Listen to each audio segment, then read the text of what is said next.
Buenas tardes. Voy a pasar lista, ¿eh? Aguirre, Presente, doctor. Becerra, Presente, doctor. Cupé, Presente, profesor. Díaz, Presente, doctor. Jiménez, Presente, doctor. Monroy, Presente, doctor. Pimentel, Presente, doctor. Ruiz, Presente, doctor.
Vamos a iniciar esta práctica con la visión de un video y después lo vamos a comentar.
¿Se ve bien? Sí, Sí, profesor. doctor.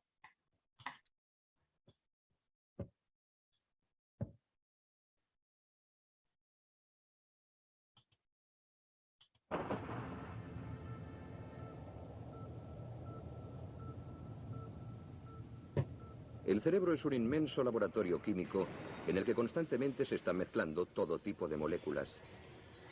Estos elementos químicos determinan en gran medida el comportamiento humano, la personalidad y la percepción. Estas sustancias están alojadas en el interior de las células cerebrales, las neuronas, que se comunican y conectan entre sí a través de sus ramificaciones. Las sustancias químicas están contenidas en unas vesículas situadas en los extremos de las ramificaciones neuronales, muy cerca del espacio sináptico, el lugar en el que las neuronas se comunican entre sí. Mediante un impulso eléctrico, las vesículas liberan las moléculas químicas que viajan a través de la sinapsis hasta la neurona receptora.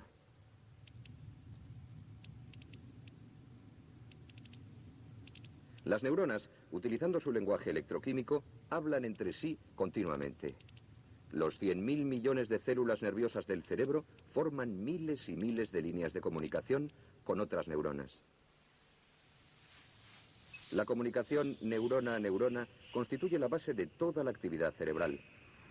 Este sencillo mecanismo, multiplicado millones de veces, llega a generar un sistema complejísimo.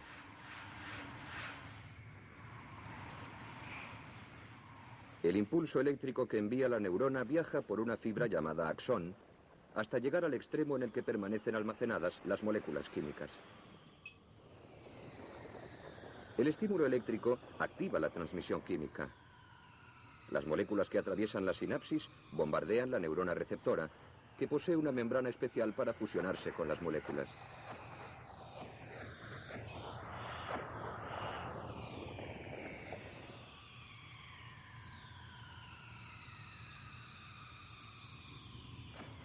Las moléculas que viajan de una neurona a otra se llaman neurotransmisores. Hasta el momento conocemos cerca de 50 neurotransmisores. La sustancia P, la noradrenalina, las endorfinas y la dopamina son algunos de ellos, pero puede que haya muchos más.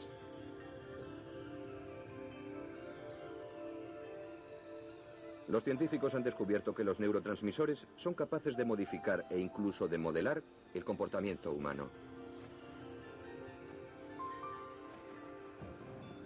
Algunos de ellos constituyen la base biológica de sentimientos como la alegría y la tristeza, el amor y la violencia,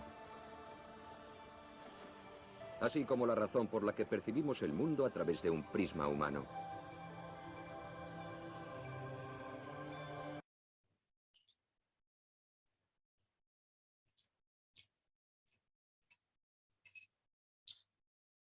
Hola, ¿qué tal chicos? Bienvenidos a Repaso Médico. El día de hoy hablaremos de la sinapsis, la diferencia entre la eléctrica, la química y la utilidad de los neurotransmisores. ¿De acuerdo? Cuando hablamos de sinapsis, nos referimos a la comunicación entre células. Muchas veces se dicen que son neuronas.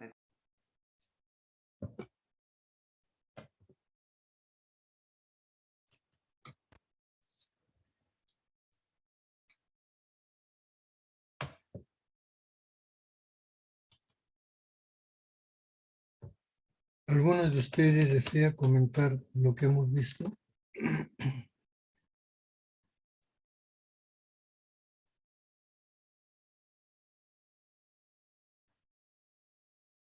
Sebastián. Sí, profesor. Bueno, de repente recalcar la importancia de la sinapsis, ¿no? Que es el proceso mediante el cual una neurona se va a comunicar con la otra y va a transmitir el impulso electroquímico, ¿no? A través de la cual en proceso, pues, mediante el cual se liberan neurotransmisores y se activan tanto canales ligando dependientes como en voltaje dependientes. Se transmite el impulso eléctrico desde un punto, desde una neurona hacia otra, ¿no? En un tiempo-espacio. Lo que nos permite justamente desarrollar las diferentes actividades diarias, tanto voluntarias como involuntarias, ¿no? Ok, gracias. Señorita Cristina. Bueno, sí. En el video nos explicaban sobre la importancia de la sinapsis y como dijo mi compañero, sería una comunicación entre las neuronas. Y entre los tipos de sinapsis podríamos hablar sobre las sinapsis eléctricas y químicas. Y se enfocaron más en lo que serían las químicas, las cuales son mediadas por neurotransmisores. Estos neurotransmisores también podríamos, si queremos ahondar un poco más a fondo, en lo que serían neurotransmisores inhibitorios y excitatorios. Y bueno, eso podría no complementar.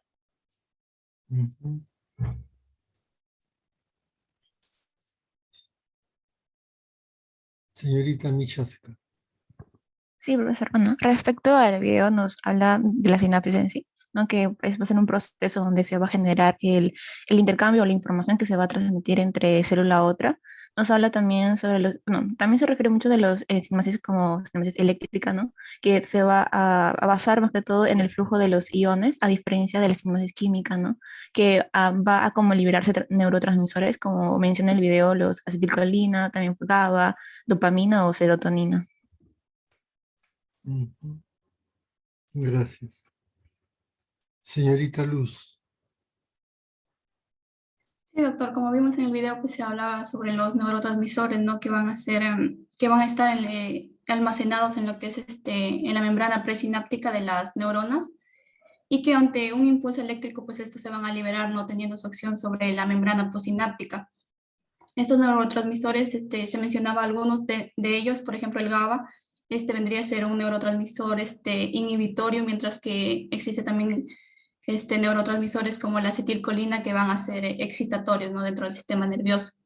Pues hay que tener, hablaba sobre la importancia, ¿no?, que a través de esta sinapsis no solo se va a llegar a la contracción de un músculo, sino que también se regula funciones como el estado de ánimo, el comportamiento, la personalidad de la persona. Eso fue lo que entendí. Pero los neurotransmisores no están contenidos en la membrana sináptica, sino en las vesículas. En las vesículas que se encuentran en la membrana presináptica. Sí, disculpe. Ok. Señorita María. Bueno, sí, ya con todo lo que han mencionado mis compañeros, solamente, bueno, quería otra vez incidir que vendría a ser la importancia de los neurotransmisores. Por ejemplo, y aplicándolos en casos, el más resaltante sería la importancia que tiene la acetilcolina, ¿no?, que se encuentra contenida en lo que vendrían a ser las vesículas de la membrana presináptica. Y, por ejemplo, el video también nos invita a pensar sobre las posibles implicancias que tiene la acetilcolina como neurotransmisor, aplicándolo también posiblemente en casos como una posible crisis colinérgica, por ejemplo, ¿no? Y los diferentes efectos que va a tener sobre sus receptores, ya también tomando en cuenta lo que vendría a ser el sistema nervioso parasimpático y el simpático.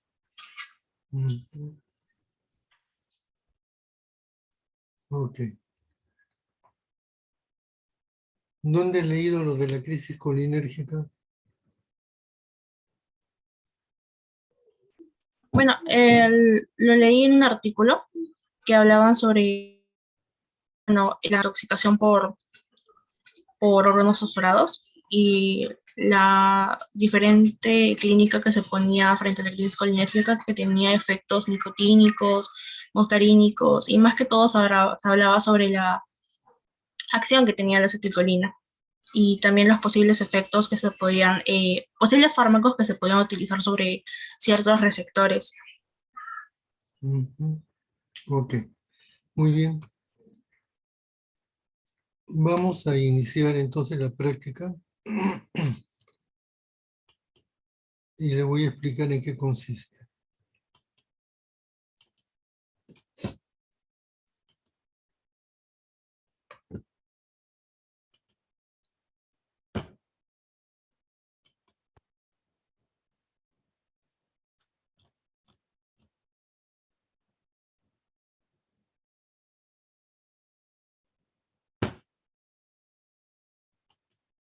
Fíjense, ¿en qué consiste la práctica? Un laboratorio decide ensayar una droga llamada droga X a partir del supuesto de que esta droga tiene propiedades antiepilépticas. Ese es el supuesto. Ellos parten con esa hipótesis. Pero en la ciencia las cosas se tienen que demostrar. No es suficiente decirlas, hay que demostrarlas. Debemos tener evidencias de lo que afirmamos. ¿Y por qué parten de ese supuesto? Porque esa droga X deriva del GABA. Y sabemos que el GABA es un neurotransmisor inhibitorio. Ellos dicen, si el GABA es inhibitorio y esta droga la estamos tomando como modelo del GABA, es un derivado del GABA, entonces también va a tener efecto inhibitorio. Pero eso se tiene que demostrar. Y para demostrarlo, realizan varios experimentos. En cada uno de los experimentos se llegan a determinadas conclusiones. Y eso es lo que vamos a ver a continuación. Veremos varios experimentos. Vamos a ver primero que describan el experimento realizado. Y segundo, cuál es la conclusión de dicho experimento. Y así iremos acercándonos a la respuesta final, que nos dirá si esa droga X sirve o no para el control de la epilepsia.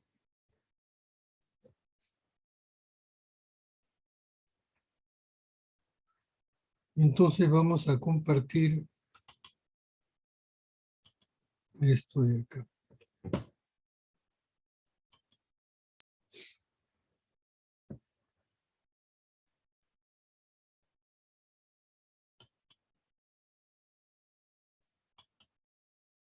El alumno que desee participar, por favor, levante la mano. No, todavía no levante la mano, si no les he mostrado nada. No les he mostrado nada. Todavía no he hecho la pregunta. No se entusiasmen. Listo. Este es el caso que vamos a conversar. Léanlo bien y yo después les voy a hacer un par de preguntas.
Muy bien. Entonces, Jorge, la primera pregunta que yo les hago es la siguiente. ¿Qué es lo que buscan en este laboratorio con la droga X? No, lo que se busca con esta droga X es, ya que este paciente ha estado consumiendo medicación para el tratamiento de las convulsiones, pero sin embargo se ha visto de que ha visto un aumento de la frecuencia y la duración de las convulsiones a pesar de que se está tomando medicación. Entonces se busca de que esta nueva droga pueda reducir esta frecuencia y también la duración y reemplazar al medicamento, a los medicamentos que ya se estuvieron tomando. Ujú. ¿Y por qué dice allí que el GABA tiene actividad anticonvulsiva? Bueno, como sabemos, la epilepsia en sí consiste sobre todo en convulsiones que se dan sobre todo por la hiperexcitabilidad y también la hipersincronía que presenta el tejido nervioso central. Entonces, en los casos de epilepsia, estos se pueden dar por alteraciones, por ejemplo, en los receptores GABA o en otros tipos de receptores que ocasionan respuestas postsinápticas inhibitorias, ya que por así decirlo, una alteración de la inhibición puede generar mayor excitabilidad. Es por ello que en la epilepsia hay una hiperexcitabilidad. Entonces, si nosotros le damos a un paciente agonistas GABA, o por ejemplo, si le damos potenciadores de los receptores GABA como los barbitúricos o los los barbitúricos, por ejemplo, entonces va a aumentar lo que es va a haber hiperpolarización, por lo cual va a haber una respuesta inhibitoria y va a contrarrestar lo que es el efecto de hiperexcitabilidad en las convulsiones que se presentan por la epilepsia. ¿Qué fue lo que yo le pregunté, Jorge? Porque los GABA presentan actividad anticonvulsiva, Ya, ¿y usted qué me ha respondido? de que los GABA o sus antagonistas presentan una actividad anticonvulsiva, ya que ¿Por estos qué? generan, No, ¿por qué? Nada más. bueno, estos van a generar una respuesta inhibitoria que va a contrarrestar la hiperexcitabilidad que generan las convulsiones. ¿Por qué se produce la respuesta inhibitoria? Bueno, los GABA tienen dos tipos de receptores, los ionotrópicos y los metabotrópicos. En este caso, por ejemplo, los ionotrópicos van a aumentar lo que es el flujo de cloro hacia el interior de la célula, y en el caso de los metabotrópicos van a actuar mediante la proteína G y lo que van a hacer es que aumentan el flujo de salida de potasio y disminuyen el flujo de entrada de calcio, por lo cual también se produce la hiperpolarización. Ujú. Fíjense, una recomendación. La pregunta hay que responderla directa. ¿Por qué presenta actividad anticonvulsiva? Porque produce hiperpolarización, permitiendo el ingreso de cloro. Y terminó todo. Y terminó.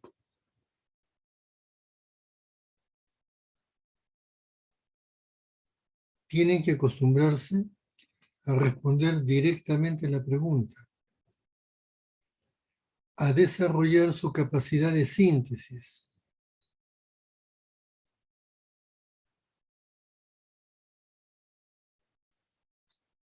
Se pusieron a hablar de epilepsia, si de eso no se trata. Ustedes todavía no han hecho neurología como para saber lo que es la epilepsia y comentan una cosa por otra y se equivocan porque aún no tienen el conocimiento necesario para sustentar lo que están diciendo. ¿Ya? Entonces, respondan directamente. El GABA presenta actividad anticonvulsiva, ¿por qué? Porque produce una hiperpolarización y la hiperpolarización es causada por el ingreso de cloro. Listo, terminó. Terminó. Ya que lo mencionaron, yo le voy a explicar. Fíjense, ¿por qué ocurren las crisis epilépticas? Esto sucede por dos mecanismos básicos. Uno es un fenómeno de membrana, es decir, el umbral convulsivo de la neurona es menor, tiene un bajo nivel convulsivo. Es muy excitable. Por ejemplo, nosotros sabemos que para la aparición de un potencial de acción, el estímulo debe de alcanzar el valor umbral. Supongamos que el valor umbral es 10. Si yo aplico un estímulo como 8, no hay respuesta, porque esta aparece solo cuando el estímulo alcanza el valor umbral de 10. Perfecto. Pero en una persona que tiene epilepsia, eso no es así. Un estímulo como 8, que en condiciones normales no debería desencadenar un potencial de acción, sí lo hace en esa persona, porque tiene un bajo umbral convulsivo. Su umbral ya no es 10, su umbral es 8. Y ese es un problema de membrana, causado por un desbalance en los canales de sodio, o de potasio, o de calcio. Por lo tanto, el tratamiento allí es estabilizar la membrana, bloqueando algunos de estos canales. El otro mecanismo por el cual se produce una crisis epiléptica es un mecanismo de sinapsis, de neurotransmisor. ¿Por qué? Porque en la sinapsis tenemos neurotransmisores excitatorios e inhibitorios. Normalmente están en equilibrio, pero puede ocurrir que haya un desbalance a predominio del neurotransmisor excitatorio. Allí lo que se hace es dar un medicamento para potenciar la acción inhibitoria. Y eso es lo que se hace cuando uno tiene un paciente que presenta crisis epilépticas. Pero eso ustedes lo van a ver cuando estudien neurología. Allí tendrán oportunidad de revisar todos estos temas.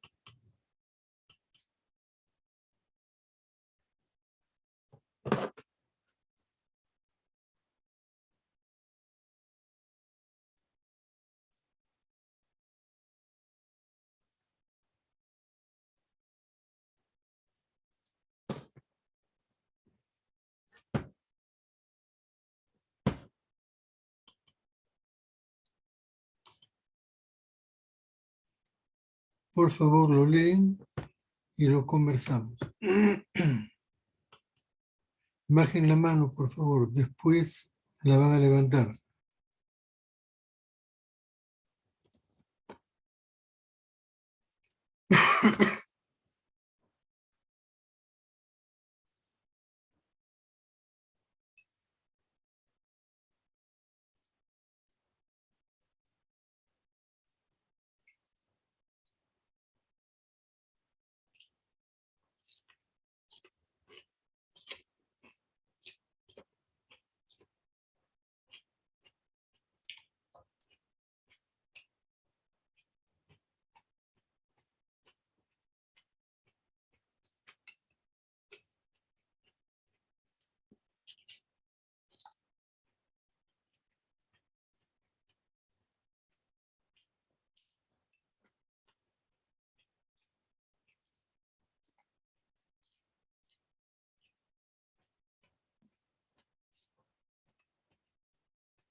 ¿Alguno de ustedes desea opinar?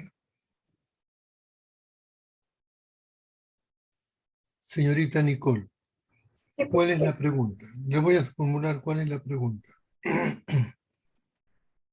Lo primero, ¿en qué consiste el experimento? Bueno, el experimento indica cómo se usó un medicamento, unas membranas, o sea, aplicándolos en las membranas del cerebro de una rata, cómo se observaba la unión de las moléculas GABA y también la influencia que marcaba el tritio. Y cómo al ver, o sea, al realizar el experimento se vio que lo que estaban usando no desplazaba al GABA de sus receptores. Ok, Así, entonces, usted sabe qué es el tritio, ¿verdad? el hidrógeno en su tercera forma. Claro, el H3 se usa como marcador porque él se une a la molécula GABA y después lo vemos con un microscopio especial y observamos que el GABA marcado está unido a su receptor. Perfecto, muy bien. Entonces, la primera pregunta es, ¿Qué le indica este experimento? Pues a mí me indica que el GABA, el receptor GABA no está siendo utilizado por este fármaco. O sea que no está, su target no es el receptor GABAérgico, ya que si fuese así, pues el GABA no estaría desplazando el GABA, pero ahí se indica claramente que el GABA sigue en su receptor sin ser separado de él por el medicamento que, bueno, por el elemento que se está dando. Así que el GABA se está uniendo a sus receptores de manera adecuada. Ujú. ¿Qué le indica este experimento? Que la droga X no se une al receptor GABA. Así, directo. Muy bien. Usted es Nicole. Sí, Gracias, Nicole. Señorita Diana. Ah, también es Nicole. Sí, doctor. La segunda pregunta. ¿Qué esperaría observar si la droga X se uniera a los receptores GABAérgicos? Bueno, lo que esperaría observar es que haya un desplazamiento de las moléculas GABA, no del receptor. Que más bien la droga X sea la que se une a los receptores y no a la molécula GABA. Ujú. Perfecto. Claro. Porque si la droga se une al receptor GABA, quiere decir que va a desplazar a al GABA que está marcado con tritium.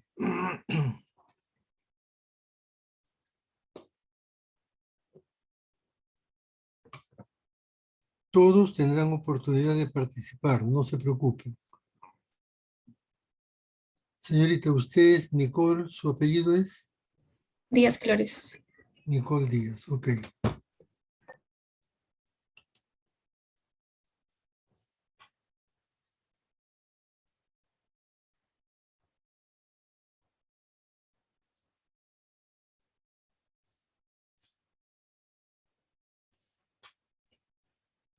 Veamos el otro experimento. Por favor, lo leen y luego lo comentamos.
Muy bien.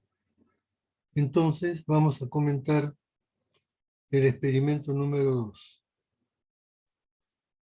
Sebastián, ¿nos puede describir primero, no digo responder las preguntas, describir en qué consiste el experimento? Claro, doctor, el experimento en sí consiste en colocar un modelo de una transmisión de una neurona presináptica y postsináptica, en la cual todo se mantiene en funcionamiento, estimulando, ¿no?, la presinapsis y registrando luego la postsinapsis. En una primera instancia, se ve que sin la aplicación de la droga X, al colocar un estímulo en la neurona presináptica, se libera, bueno, no se libera, sino que se produce una respuesta postsináptica, ¿no? Y luego, cuando se incorpora la droga X, se ve que a una misma amplitud, a un mismo estímulo, no se produce una respuesta postsináptica. Ujú. Ok. Ahora viene la pregunta. ¿Por qué ocurre eso? Puede ocurrir por distintas vías. Ya descartamos con el experimento anterior que la droga X pueda actuar a nivel de los receptores GABAR. Entonces quedan dos posibles lugares de posible acción: la membrana presináptica o la membrana postsináptica. A nivel molecular de la membrana postsináptica podemos encontrar los receptores, por ejemplo, de glutamato, que pueden estar siendo bloqueados, o a nivel de la membrana presináptica, por ejemplo, los canales de calcio que impidan el influjo de calcio y así el movimiento de vesículas con el GABA y así evitar su liberación, ¿no? Ok. Fíjense entonces lo siguiente. ¿Qué pasó con este experimento? Con este experimento ocurrió lo siguiente. Se aplica un estímulo presináptico y hay una respuesta postsináptica. ¿Por qué se produce la respuesta postsináptica? Porque el estímulo que se aplica en la neurona presináptica es conducida por ella hasta la presinapsis, se libera el neurotransmisor actúa sobre el receptor postsináptico, se genera un potencial de acción y continúa ese potencial de acción en la neurona postsináptica. Eso ocurre normalmente. Es decir, para que el estímulo presináptico dé un potencial de acción, dé un potencial excitatorio postsináptico, es necesario que exista integridad en la vía presináptica y postsináptica.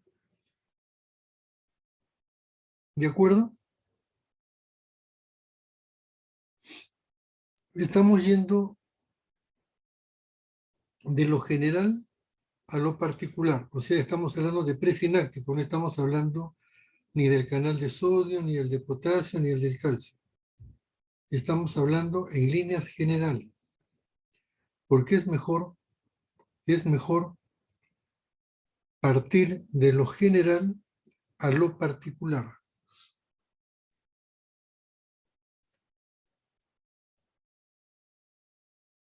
Les decía entonces que si existe un problema a nivel presináptico,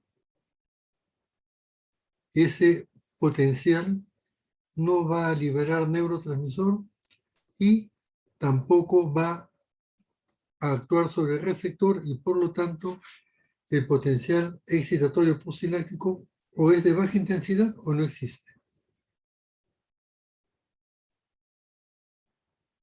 Y lo mismo puede ocurrir si hay un problema postsináptico. Yo tengo el potencial presináptico, tengo el neurotransmisor, pero si estos receptores están bloqueados, no hay interacción y por lo tanto no habrá potencial excitatorio postsináptico. Por lo tanto, ¿qué potenciales sitios moleculares se le ocurren para la acción de esta droga? Pueden ser presinápticos o pueden ser postsinápticos. Hasta el momento no podemos precisar qué tipo.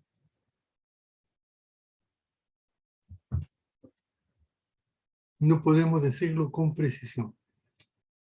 Y por lo tanto es necesario hacer otros experimentos para respondernos. ¿Alguna pregunta o está bien hasta ahí?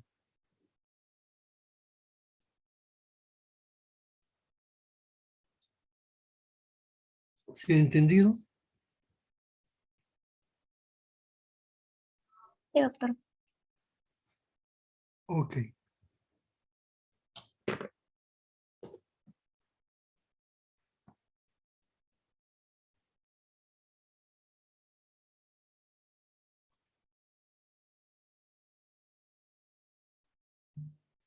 por favor, le dan una mirada y luego lo vamos a conversar.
Algunos de ustedes bajen la mano porque no, yo le doy oportunidad sobre todo a los que aún no han opinado.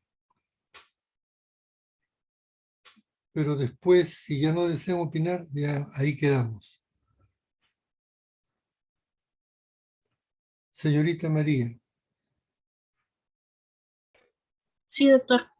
¿en qué consistió el experimento?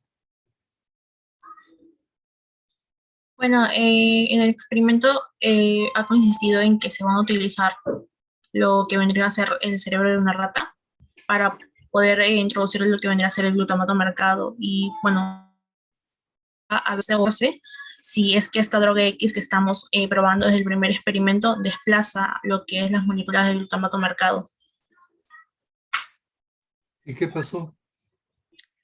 Y bueno, se observa que, bueno,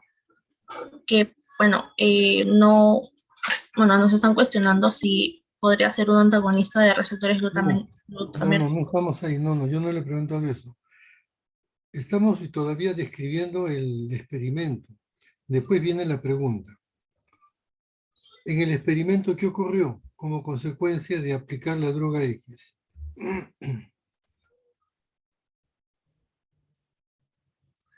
Bueno, al aplicar la droga X se vio que no estaba desplazando la marca de glutamato. ¿Y eso qué quiere decir? Bueno, que no está generándose los potenciales de acción en las neuronas postsinápticas. ¿Por qué no se genera? Bueno, no se genera porque la droga X en este caso está desplazando, ya como menciona el caso, al glutamato. No ¿Está está desplazando. desplazado? No Desplaza, está desplazando. ¿Ah? No, la droga X no está desplazando lo que vendría a ser la marca del glutamato. Y el glutamato es el neurotransmisor que va a provocar los potenciales de acción en las neuronas posinápticas. A ver, gracias. Luz María, ¿cuál es la conclusión del experimento? Sí, doctora, sería que la droga en sí no logra desplazar a lo que viene a ser la marca del glutamato, ¿Y eso qué quiere eh, decir? ¿Eso qué quiere decir? que no se está uniendo a sus receptores. Claro, eso es lo que dice. La droga X no se une al receptor de glutamato.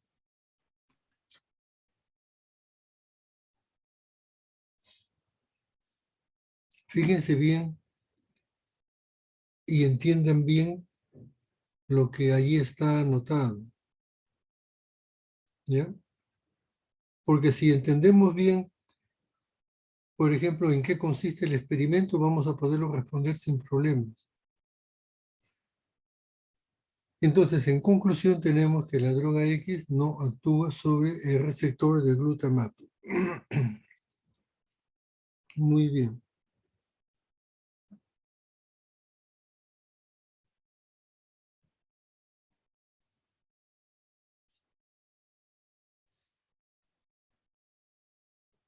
Señorita Luz María, le pregunto, ¿la droga X podría ser un antagonista de los receptores glutamérgicos?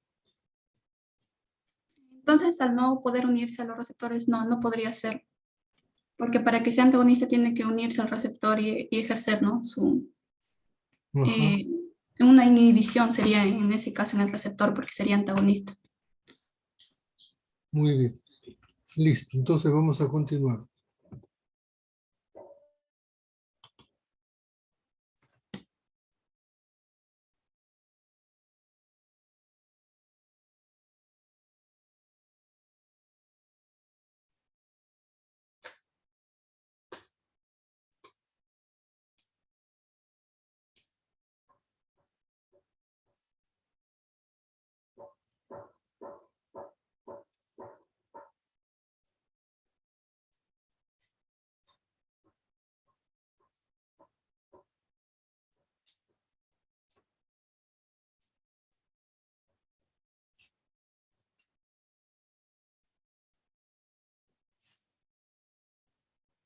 Muy bien. Señorita Cristina, Sí, doctor. ¿nos puede describir el experimento? Ujú, sí, en este cuarto experimento, pues aquí ya nos enfocamos en lo que serían las neuronas hipocampales, específicamente del CA3 o del CA1. Entonces, en estas neuronas se introdujo lo que sería una potenciación a largo plazo.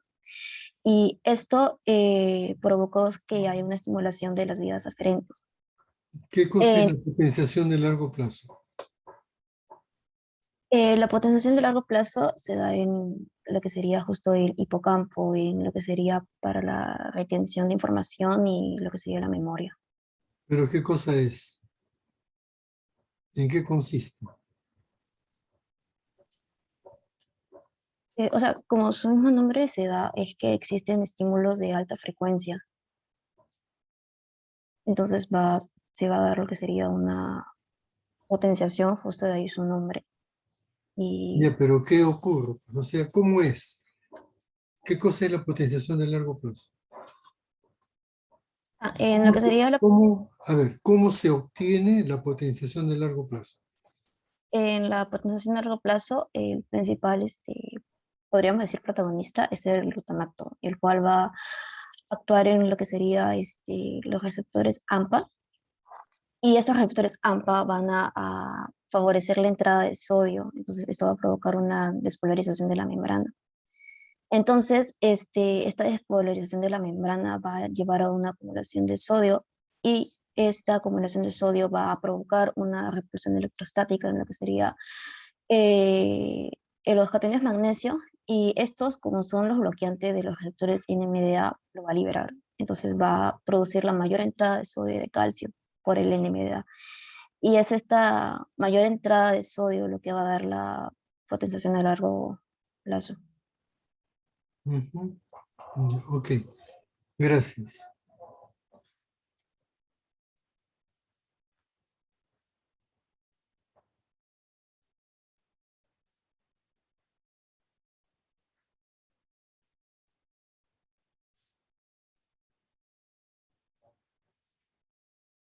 Señorita Michaska, ¿usted desea opinar? Sí, profesor. De acuerdo al experimento, entonces, de acuerdo al experimento 4, el que lo que entendí, es que en ese experimento se mencionó que el potencial a largo plazo generaba la liberación o la prohibición de glutamato. Y también cuando se indujo este potencial de largo plazo por varias frecuencias, se obtuvo que o se dejó de estimular a esto y se hubieron registrado lo que son los PIPs, ¿no? El potencial excitatorio postsináptico, y fueron de mayor amplitud en este experimento. ¿Y por qué? Si no me equivoco, los PIPs generaba, o sea, cuando hablamos del potencial de largo plazo, generaba lo que es el estímulo, o sea, el resultado del estímulo que va a traer origen a los cambios funcionales y estructurales de la neurona. Por eso es el incremento de la cantidad de receptores, ¿no?, para el glutamato. Ya, pero ¿cómo es eso? Bueno, que al momento de establecer la sinapsis gracias al glutamato, incrementaban estas cantidades de receptores para el glutamato. Por ende, también había cantidades de neurotransmisores. Ok, gracias.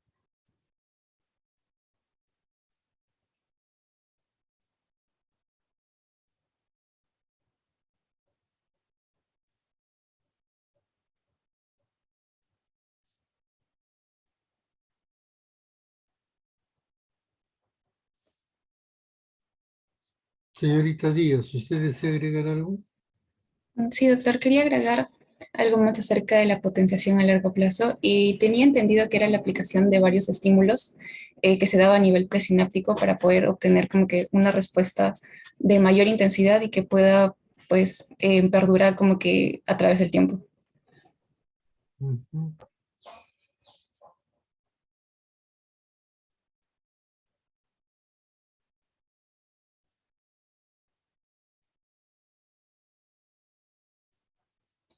Ok, vamos a ver lo siguiente, ¿no? Este es un esquema de la potenciación de largo plazo. Lo voy a poner en pantalla completa para que se aprecie mejor. Miren ustedes. Este es el preparado de un cerebro de conejo, porque allí fue donde un investigador noruego,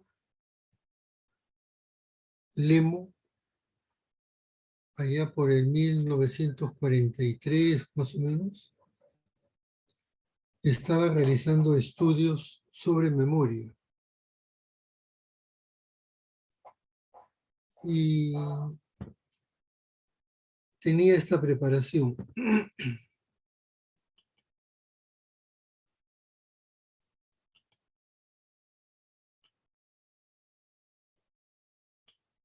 Se aplicaba un estímulo con este electrodo y se recogía la respuesta con este otro.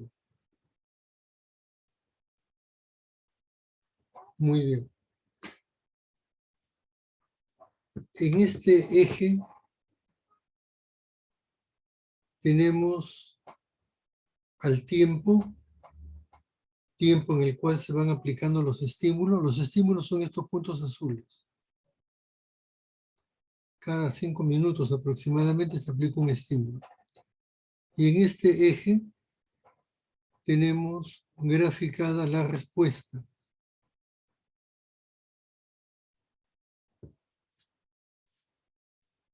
Observen ustedes que se aplica un estímulo y se tienen respuestas de esta amplitud. Esta es la amplitud habitual de la respuesta. ¿Qué ocurre cuando se aplica un tren de impulsos? Un tren de impulsos significa que son muchos estímulos. Por ejemplo, 100 estímulos por segundo.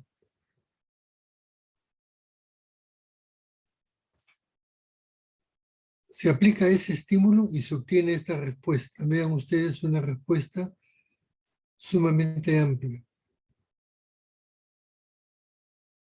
llamada potenciación post-tetánica.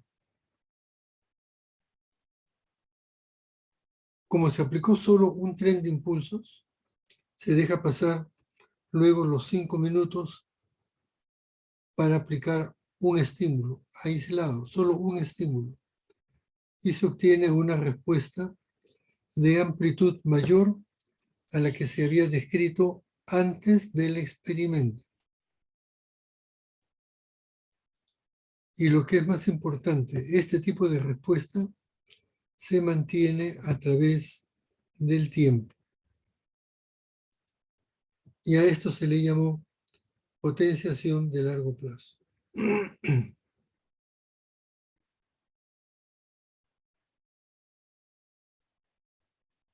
¿Está claro?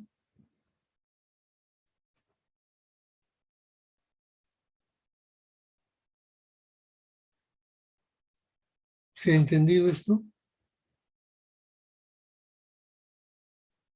Bueno, ahora aquí viene la pregunta. ¿Por qué ocurre la potenciación de largo plazo? Algunos de ustedes han mencionado ya la respuesta, ¿no? Ocurre más o menos por esto. Viene el estímulo, se libera el glutamato, que actúa sobre el receptor ionotropo, AMPA, ingresa el sodio, hay una depolarización.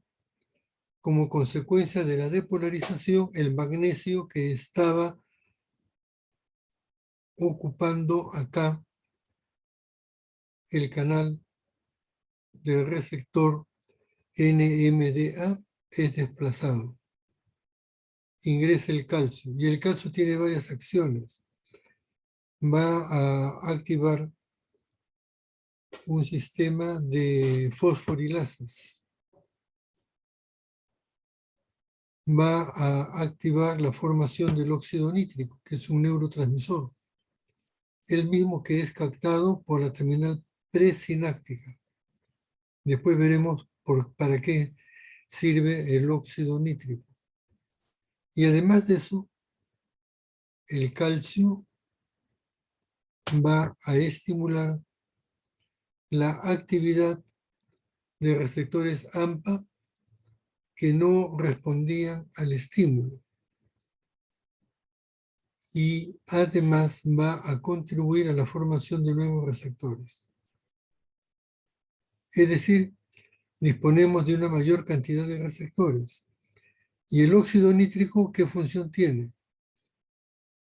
Ayuda a la liberación de neurotransmisores. Por esa razón tenemos más neurotransmisor, más receptor y la respuesta es mayor. Y eso se mantiene en el tiempo. ¿Por qué? Porque se producen cambios estructurales en las neuronas. Se sintetizan proteínas, etc. Y todo eso da lugar a una respuesta de mayor intensidad prolongada en el tiempo. Para que ocurra entonces esta potenciación de largo plazo, se requieren de estos 4 factores. Una despolarización postsináptica. Ya hemos visto que el receptor AMPA es responsable de esto. La activación de los receptores NMDA, también lo hemos visto, con el neurotransmisor y con la despolarización. La entrada de calcio. Y por último, la activación por el calcio de varios sistemas de segundos mensajeros en la célula postsináptica. Y fíjense lo que aquí dice, que la potenciación de largo plazo se podría originar por lo siguiente. Un aumento en la sensibilidad de la célula postsináptica. Es decir, que ahora está más sensible, ahora va a responder mejor a un estímulo. Y eso va a suceder porque receptores AMPA que estaban silenciosos ahora estarán activados. ¿Se entendió esto de la potenciación de largo plazo? Sí, doctor.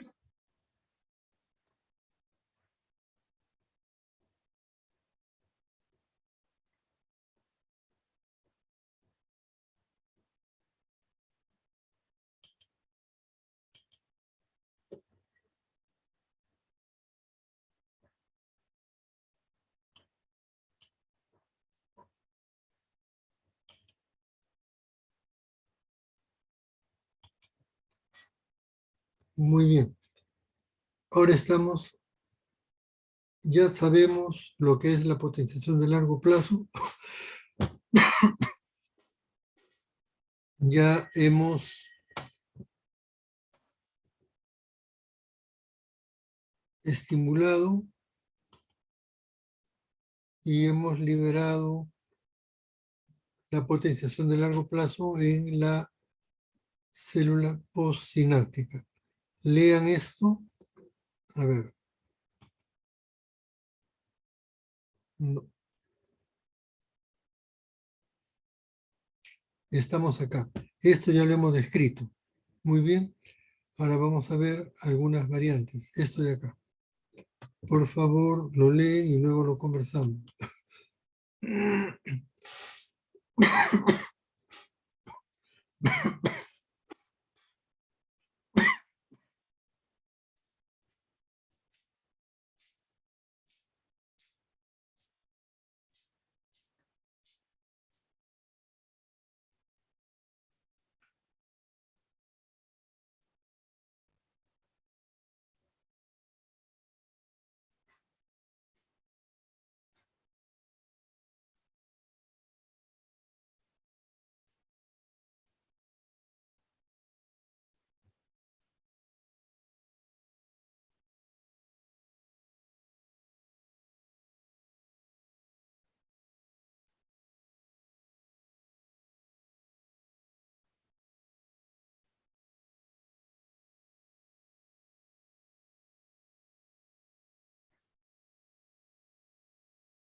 Diana, ¿podría describir primero en qué consiste el experimento? Sí, profesor. Bueno, se realizó primero un experimento sin la droga X y luego con la droga X, ¿no? En el caso de sin la droga X se utilizaron, por ejemplo, varios antagonistas para los receptores NMDA, también para los receptores AMPA y otros que principalmente van a actuar a nivel postsináptico, ¿no? Todo esto va a impedir que se dé la potenciación a largo plazo. Pero luego también cuando se realizó el experimento con la droga X, como que tenía ese mismo resultado, ¿no? Que también se bloqueaba esta potenciación a largo plazo. Muy bien. Entonces, en este experimento nosotros encontramos dos tiempos. En el primero, una serie de antagonistas. ¿De qué sistema? El sistema del glutamato postsináptico. Y como consecuencia de esta acción, observamos que no se forma el potencial de largo plazo. En el otro modelo se tiene el mismo preparado, pero se le agrega la droga X. ¿Y qué se observa? Se observa que no se produce potenciación de largo plazo.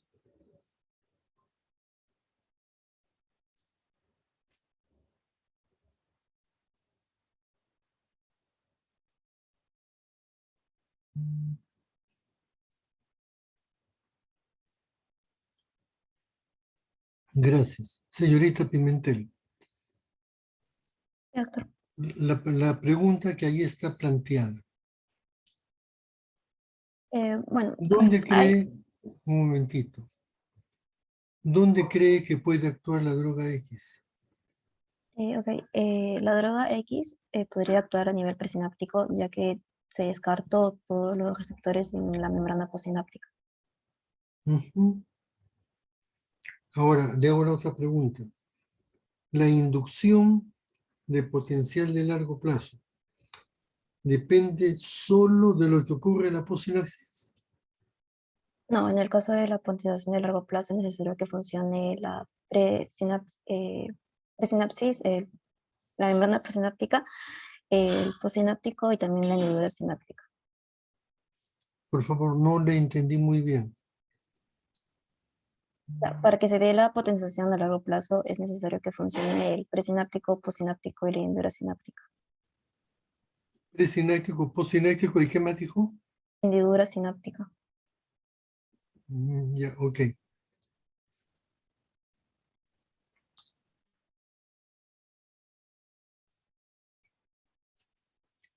Ya, gracias. Sebastián, hasta, Profesor.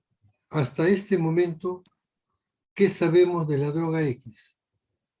Que ¿Cuáles actúa a son las nivel, conclusiones que tenemos hasta el momento de la droga X? hasta el momento A tenemos ver, como principal primero, conclusión, primero, hay varias conclusiones, por eso le digo, primera, ¿cuál es? actúa a nivel presináptico. No, pues todavía no sabemos. No sabemos bien. Vamos por orden, ¿ya? A ver, primero, ¿cuál es la primera conclusión de la droga X? Desde el experimento 1, que no actúa sobre los receptores GABAérgicos. Listo, no actúa en receptores GABA. Segundo, Segundo, que no actúa sobre los receptores de glutamato. glutamato. Muy bien. Tercero, ¿qué más sabemos? Se descarta, por lo tanto, la acción en la parte postsináptica, Ya, muy bien. ¿Qué más? por lo que se acepta la hipótesis de que la droga X actúe a nivel presináptico. Exacto. Entonces, hasta ahora, lo que nosotros sabemos es que la droga X actúa a nivel presináptico.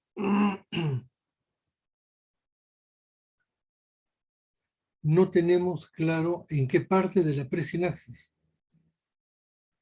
pero sabemos que es presináptico.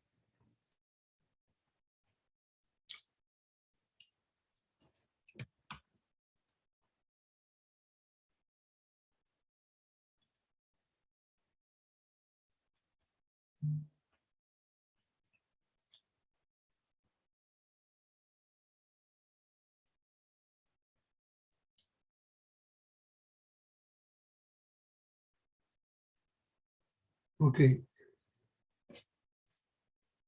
vamos a leer esto y luego lo vamos a comentar.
Sebastián, Sí, profesor. describa el experimento primeramente. En el experimento, en la muestra, primero se introduce tanto la conotoxina como la agatoxina, ¿no? Las cuales, al fin y al cabo, bloquean e impiden que se produzca el impulso eléctrico, ¿no?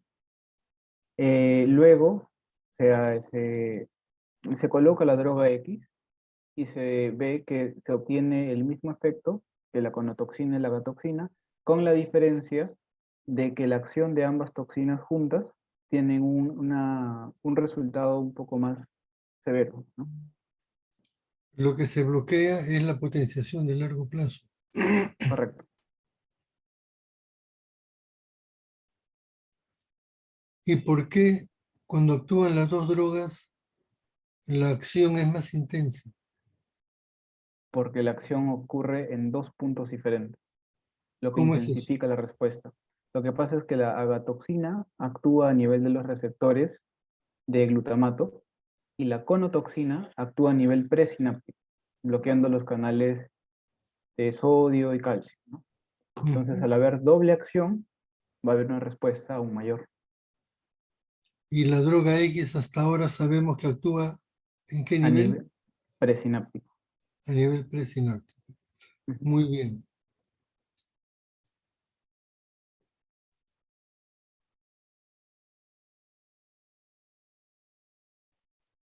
¿Aguirre está en la clase o ha salido? Sí, profesora.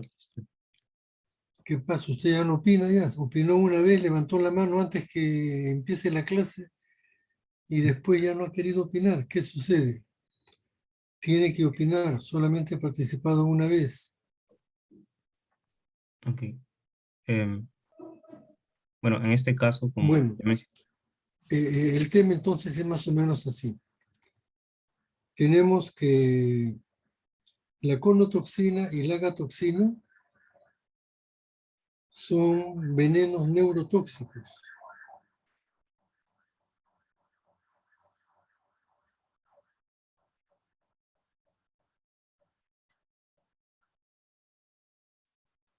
Sebastián, ya baje la mano, ya participó usted, gracias.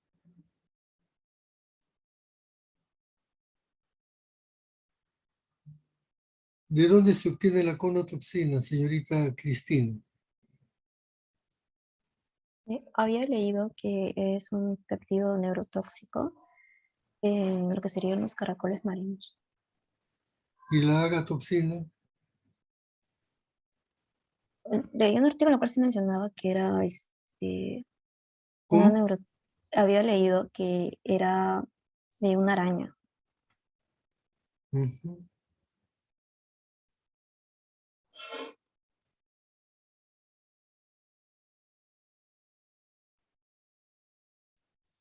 Muy bien.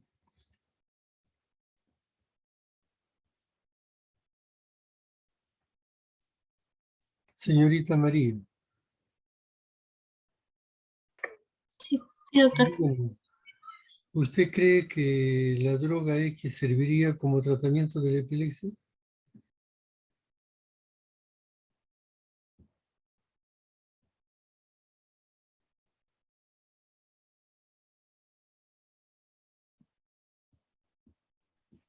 Bueno, viendo, bueno, las conclusiones, bueno, para empezar sería que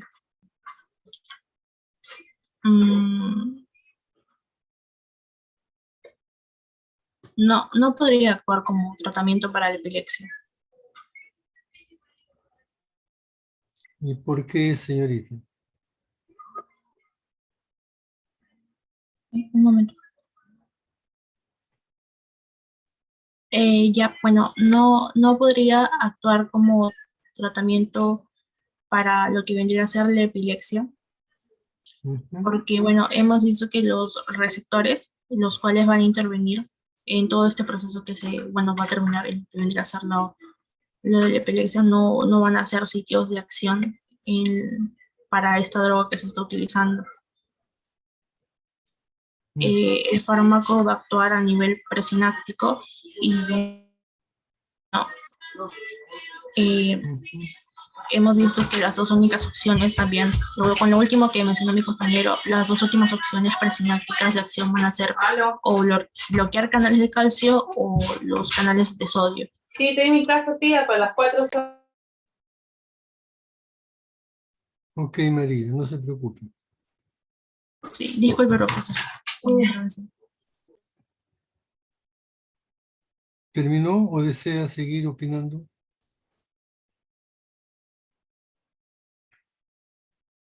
No hay Bueno, ya no tengo nada. profesor, ahorita Ajá. disculpe por la bulla, pero no puedo. Ok, no se preocupe. Señorita Jiménez, Sí, profesor. ¿la droga X serviría o no serviría para el control de la epilepsia? Yo creo que sí podría servir, pero que el efecto no va a ser tan potente para evitar la epilepsia. Bueno, o sea, las convulsiones, porque como han mencionado, con los casos de los ejemplos de los otros dos fármacos, se vio cómo se necesitaba ¿cómo decir?, el enfocarse en dos puntos, tanto en la neurona postsináptica como en la presináptica, para que el resultado fuera aún más positivo.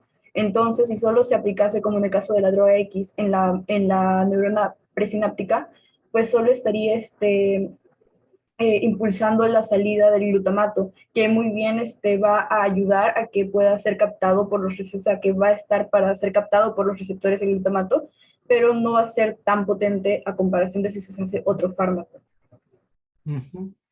Bueno, mire, tengo que decirle lo siguiente, que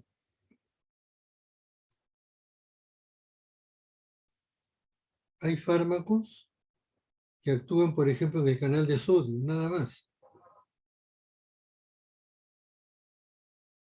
No se requiere que actúen tanto a nivel presináptico como a nivel postsináptico. No es necesario.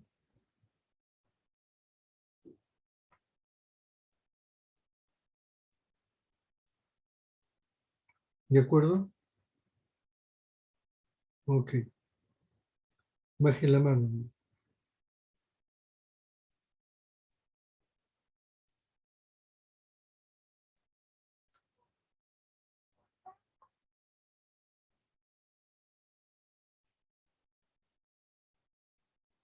David, ¿qué conclusiones puede sacar usted del experimento que se ha realizado hoy día con esta droga X?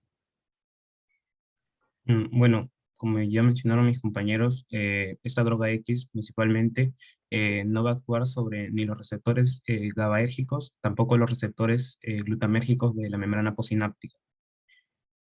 Asimismo, hemos podido descubrir de que esta droga X lo que va a hacer es que va a bloquear la potenciación a largo plazo. Sin embargo, no lo hace con tanta potencia como, por ejemplo, lo hacen las toxinas que se ven en este último experimento, como la conotoxina y la agatoxina.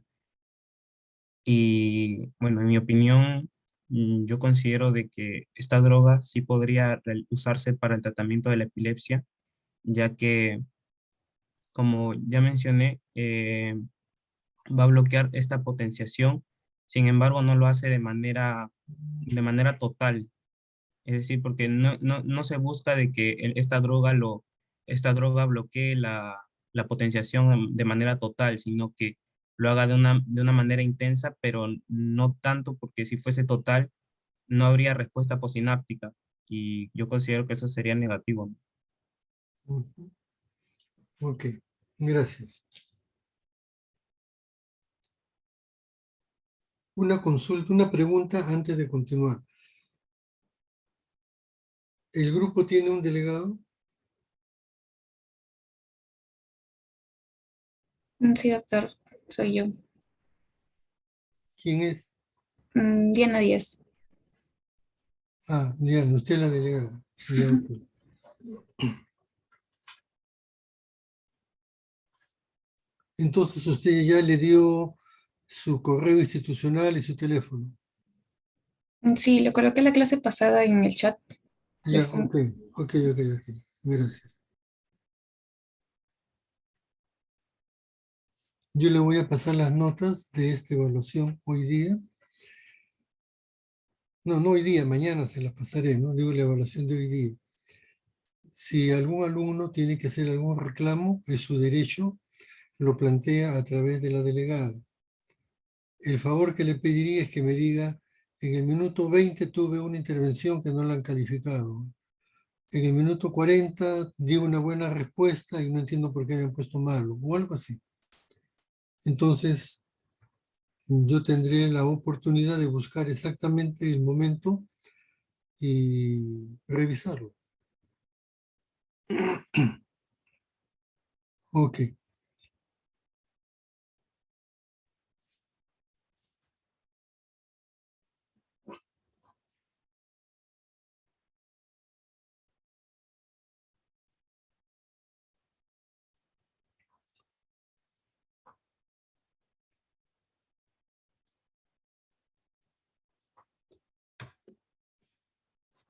¿Por qué la droga X inhibe el potencial de largo plazo?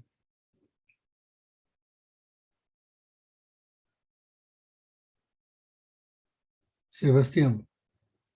Sí, profesor. La droga X impide el potencial de largo plazo porque impide la liberación del glutamato al espacio sináptico y por lo tanto impide la generación, el influjo de los iones sodio, ¿no? A ver, ¿podrías explicarlo de nuevo? Claro, profesor, es como una causa-efecto, ¿no? La droga X actúa a nivel presináptico, Ya, ok, impidiendo... un ratito. Actúa a nivel presináptico, ¿ya? Ok. Sabemos por los experimentos realizados en qué parte de la presinapsis está actuando. De manera exacta, no. Y de manera inexacta. Sobre canales iónicos. O puede ser también la liberación de neurotransmisor. Claro. ¿No es cierto? Por eso yo les dije hace un momento, hablemos de lo general. Si tenemos información, nos vamos a lo particular. Lo que yo sé es que la droga X actúa a nivel de la presinapsis. A nivel de la presinapsis, ¿ya?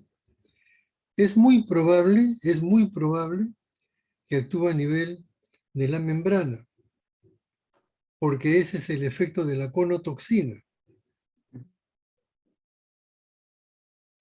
Entonces yo puedo pensar como bloquea el potencial, al igual que estos neurotóxicos, que está actuando a nivel de la membrana.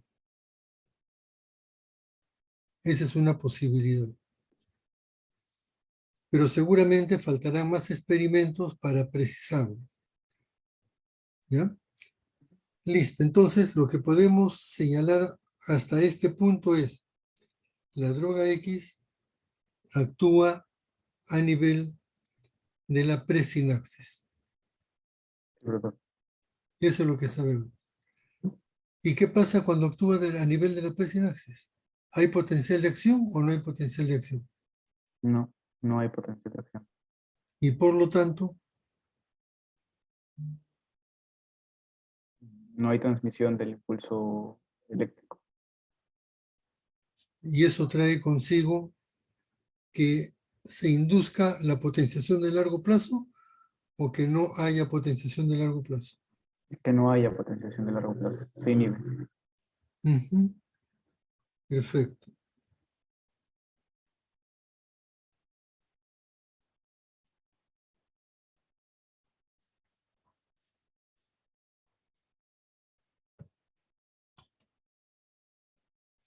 Bueno, esta es una descripción de lo que es la conotoxina. Ya ustedes lo han mencionado, actúa a iones de sodio, canales de sodio, potasio, calcio. La agatoxina, receptores NMDA y AMPA. Miren, hace un momento les comenté algo acerca de lo que era la epilepsia, ¿no? Y los fármacos. Bajen la mano nomás. Todavía no he hecho ninguna pregunta y después veremos, ¿ya? Aquí tenemos los fármacos que pueden actuar a nivel de la membrana o a nivel de la sinapsis.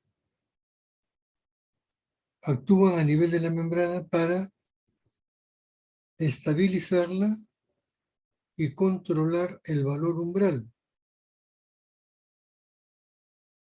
para que no responda con una excitabilidad aumentada. Y a nivel de la sinapsis, para potenciar el efecto inhibitorio, el efecto del neurotransmisor inhibitorio, o atenuar la actividad excitatoria del neurotransmisor glutamato. Este es un esquema general. Ya cuando ustedes hagan neurología van a entrar en los detalles. Y aquí, vean ustedes, lo voy a poner en pantalla completa.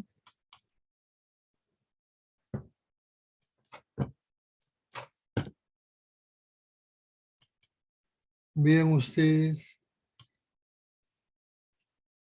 por ejemplo, fíjense, acá hay un grupo de fármacos que actúan solo en los canales de sodio. Y aquí hay una lista: carbamazepina, felbamato, lamotrigina, fenitoína, etc. Aquí está.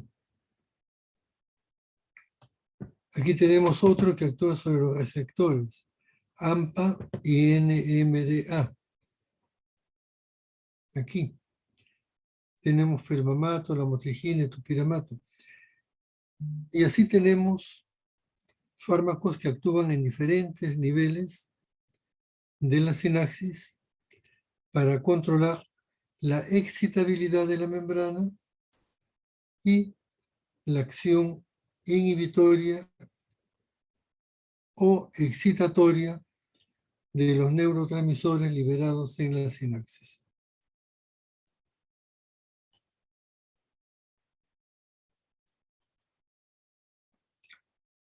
¿Esta parte ha quedado clara? Sí, profesor. Sí, doctor.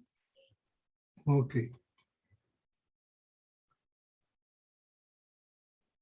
Antes de entrar a estos videos, deseo saber si tienen alguna pregunta, si está claro lo que hemos conversado el día de hoy.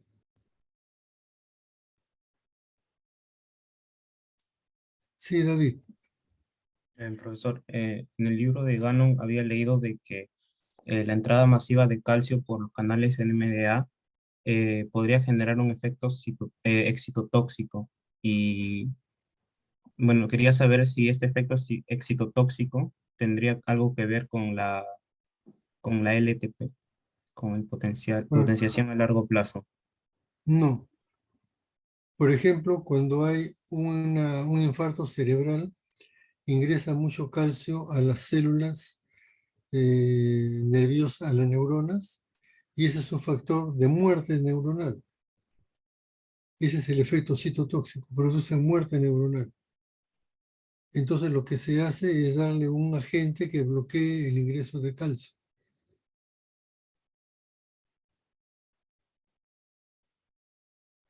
Pero fíjense, ahí dice el ingreso masivo, no dice el ingreso habitual del calcio. Un ingreso masivo, o sea, ingresa una cantidad mucho mayor de la que normalmente ingresa. Tiene un efecto negativo, produce muerte cerebral. Muerte neuronal, digo. Bueno, vamos a ver estos videos. Bueno, antes de pasar, ¿alguna otra pregunta? ¿O comentario? Sí, Sebastián. Sí, profesor. Era una pregunta que tenía, ¿no? De repente, el siguiente paso en el experimento hipotético que nos habían planteado podría ser contrastar la actividad de la droga X con, por ejemplo, algunos otros fármacos, como los que nos mostró, identificando los diferentes targets. Ya. Yo creo que el siguiente paso sería ver el lugar preciso de acción de la droga X. Dentro de la presinapsis sería buscar el lugar preciso de acción. Si hemos dicho presinapsis, veamos si es canal de sodio, potasio o calcio. Porque lo otro que usted menciona es comparar el efecto de uno con otro.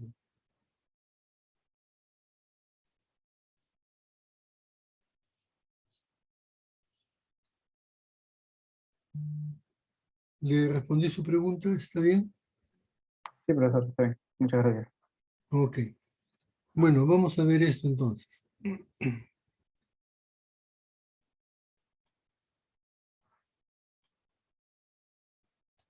No recuerdo cuál les puse al comienzo, pero si le estoy repitiendo me avisan y la cambiamos.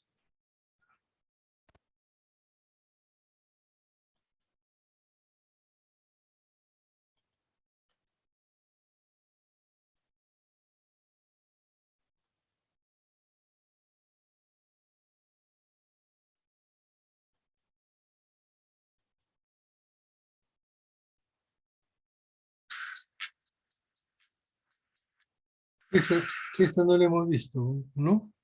A ver. En su pantalla. Sí, recién lo comparto.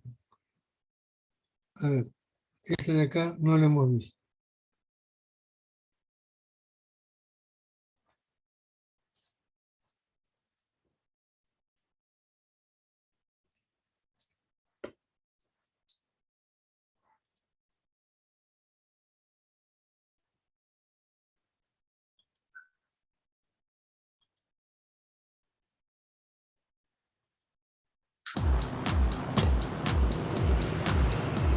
Nuestro cuerpo, nuestras sensaciones, nuestras emociones, nuestra personalidad y nuestra percepción, todo está determinado en gran medida por un inmenso laboratorio químico, en nuestro cerebro.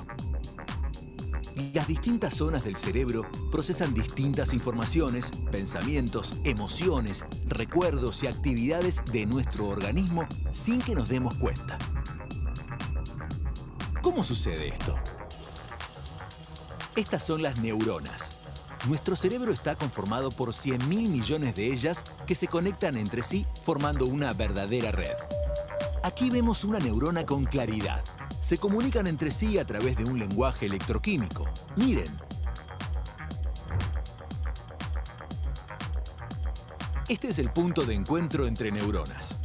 El final del axón de una neurona y la dendrita de otra. ¿Cómo se da esta comunicación? Estamos navegando dentro de un axón. Lo que vemos a nuestro alrededor son neurotransmisores que pronto serán lanzados fuera de la neurona. ¿Qué los moviliza? Un impulso eléctrico. Por ejemplo, cuando saltamos en paracaídas, nuestro cerebro dispara múltiples impulsos eléctricos que liberan neurotransmisores, en este caso, adrenalina. Pero hay más de 50 neurotransmisores conocidos hasta el momento. Ahí vemos a los neurotransmisores salir del axón y dirigirse hacia la dendrita. Los neurotransmisores ingresan a la próxima neurona a través de los receptores en su membrana. Ellos son la puerta de acceso a la neurona. Al ingresar, los neurotransmisores pueden excitar o inhibir la neurona postsináptica, generando una señal eléctrica y de ese modo desencadenar una nueva sinapsis con otra neurona.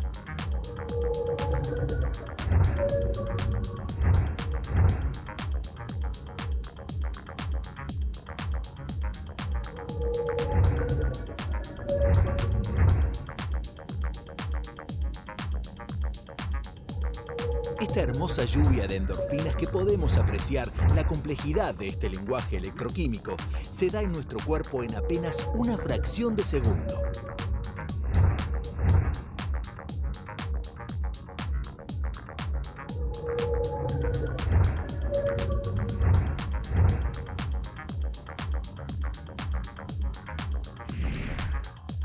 Los científicos han descubierto que los neurotransmisores son capaces de modificar y modelar el comportamiento humano.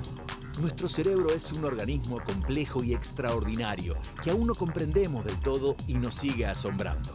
En él se alojan nuestros recuerdos, pensamientos, sueños y, por supuesto, una parte fundamental de quiénes somos.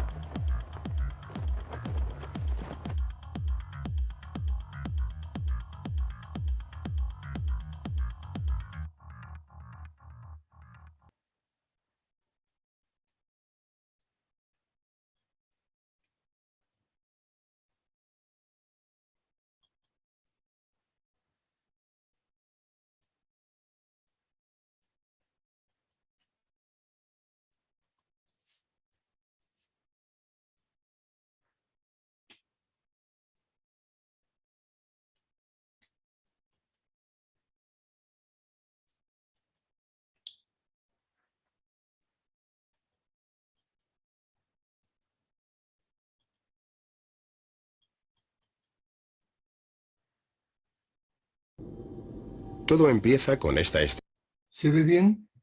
Sí, profesor. Esta no la hemos visto, ¿verdad? No, doctor.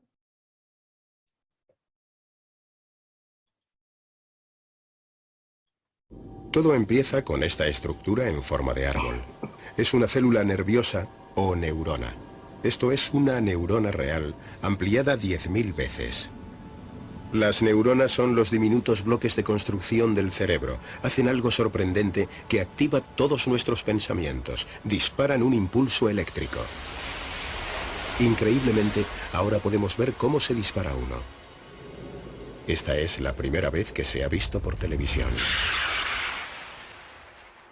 La electricidad recorre la neurona a 400 kilómetros por hora. Aquí la vemos a cámara lenta. En una mínima fracción de segundo está lista para disparar de nuevo. Nuestro cerebro tiene nada menos que 100.000 millones de estas neuronas. Juntas podrían generar la suficiente electricidad para encender una bombilla.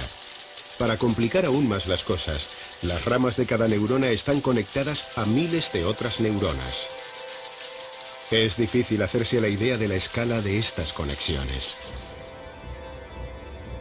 Imagínese una ciudad bulliciosa del tamaño de Nueva York. Dele a cada persona de esa ciudad 10.000 trozos de cuerda. Pídale a cada una que se ate con cada cuerda a una persona distinta. Ahora, haga la ciudad 1000 veces mayor. Ese es el increíble embrollo que llamamos cerebro. Y hay más. Adéntrese en ese laberinto. Recorra una sola neurona y fíjese bien en la conexión con su vecina. Curiosamente, las neuronas no están unidas físicamente, sino que hay una diminuta separación. Para saltar este hueco, las neuronas liberan pequeñas cantidades de productos químicos cada vez que disparan, intermediarios químicos que influyen en nuestros pensamientos. El cóctel de productos químicos que circula por el cerebro está cuidadosamente equilibrado. Debe estarlo para controlar la actividad del cerebro. Como el equilibrio es tan precario, es muy fácil alterarlo. La gente lo hace todos los días con un surtido de diversas drogas. Las personas llevan miles de años bebiendo alcohol, pero sorprendentemente los científicos no han descubierto con precisión cómo funciona hasta hace un par de años. A diferencia de lo que cree la mayoría, en realidad no es el alcohol lo que afecta al cerebro. Por el contrario, en cuanto entra en el cuerpo, se descompone en una cadena de reacciones químicas complejas. Uno de los productos secundarios de estas reacciones, denominado compuesto de ácidos grasos, es lo que emborracha a la gente. Cuando se consume alcohol, el tiempo de reacción de la persona comienza a ralentizarse. Hay un buen motivo para que las reacciones se hagan más lentas. El equilibrio químico normal del cerebro se altera a medida que esos ácidos grasos tapan la superficie de las neuronas.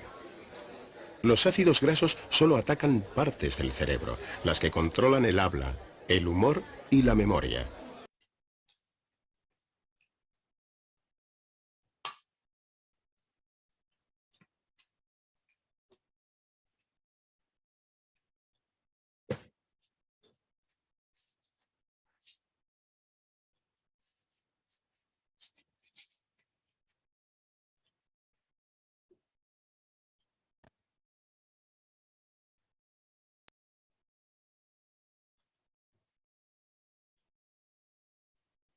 ¿Qué comentario podemos hacer de los videos que hemos visto? ¿Qué conclusión podemos sacar de lo que hemos visto?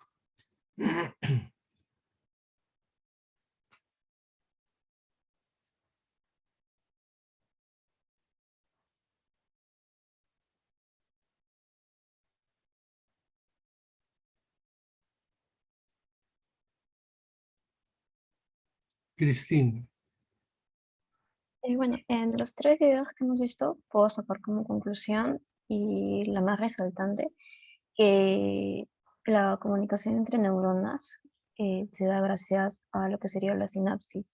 Y en esta sinapsis se recalcó bastante la importancia de los neurotransmisores y los efectos, ¿no? La respuesta que se da. Diana. Sí, doctor. Bueno, algo importante que también nos mencionaban en los videos es que las distintas funciones que van a ir ocurriendo en nuestro cerebro se va a dar gracias a las neuronas, ¿no? Que van a estar como que conformando una red de comunicación a través de los neurotransmisores que pues se va a dar por medio de impulsos eléctricos. Gracias. Sebastián.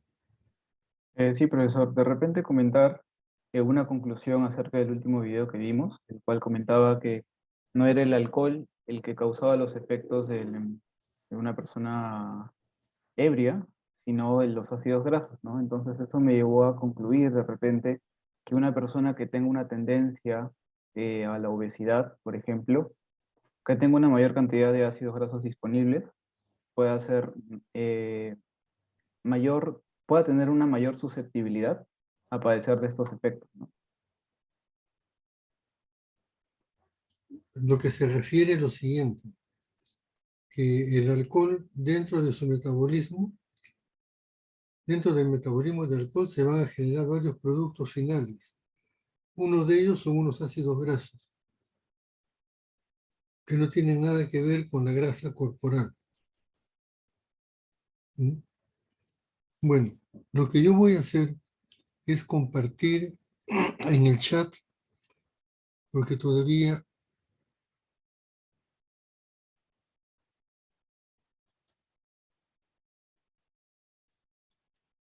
aquí tenemos algunos videos que no hemos visto.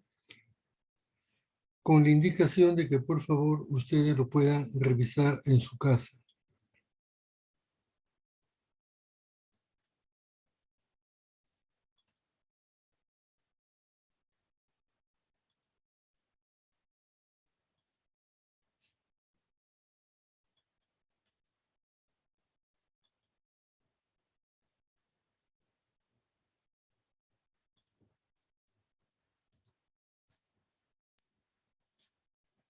Ya lo pasé al chat. Por favor, los anotan y los revisan. Bueno. Señorita Diana. Sí, doctor, disculpe, es que la semana pasada que llevamos fisio en práctica y en teoría nos salió asistencia a todo el salón. Entonces quería comunicarle eso. El problema es que no tengo yo el link para marcar la asistencia de los estudiantes a la teoría. No tengo. La semana pasada lo comenté y ayer lo he vuelto a comentar porque tampoco podía entrar a la clase de ayer para pasar asistencia. Entonces, doctor, tendremos que comentarle a alguien más. Sí, yo sé que ese es un problema. Porque fíjense, le voy a mostrar. ¿Ya? Le voy a mostrar para que vean.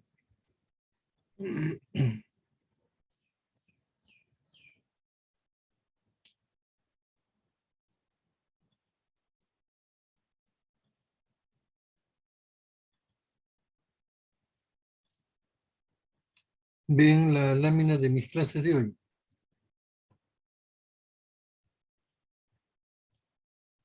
¿Ven la lámina? Sí, doctor, sí, sí. Ok. Entonces, fíjense ustedes. Yo tengo clase teórica y clase práctica. Esta clase teórica se supone que aquí deben estar todos los alumnos, ¿verdad? ¿O no? Sí, sí, profesor. Ok, vamos a ver, pues vamos a ver. ¿Se dan cuenta? Solamente están estos.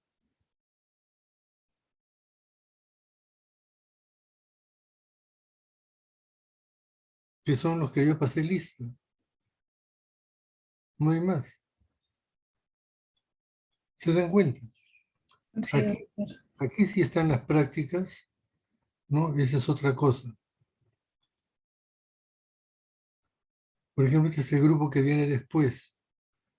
Está ahí. Y estos son ustedes.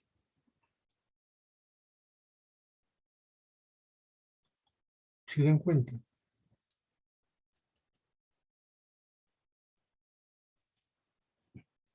Seguramente hay algo en el sistema que no está caminando y que se debe de arreglar. No es un problema tan serio, ¿no? Pero está bien que me lo diga y yo he tenido la oportunidad de explicarles y ustedes han visto.